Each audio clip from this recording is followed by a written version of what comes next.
Welcome to Burlap Teachers. Enjoy the video. Start by planning your dashboard structure and permissions carefully. Plan 3 core pages: Home, Settings, and Commands in advance. Sketch each page layout on paper or a whiteboard to save development time. Decide on OAuth 2 and bot token flow for user authentication so users can safely link accounts. List the API endpoints you will need and their data formats. Estimate initial build time as 5 to 8 hours for a simple site, and allocate 1 to 2 additional hours for testing. Choose a stack that balances speed and familiarity for you.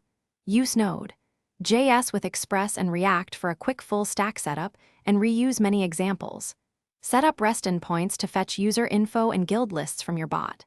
Implement OAuth 2 with Discord and Store Session using secure cookies to protect tokens.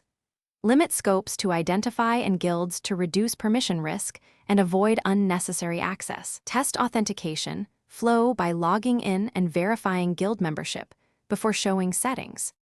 Build the core interactive features that your users need first. Create settings forms that post JSON and update bot via REST endpoints so changes apply instantly. Add role and channel selectors that validate permissions on the server side. Log actions and errors to a file and rotate logs every 7 days to aid debugging. Secure the site by enforcing HTTPS and using Helmet for headers. Deploy to Vercel or Render, and enable automatic SSL and environment secrets for tokens. Thanks for watching. Consider subscribing if this video helped you.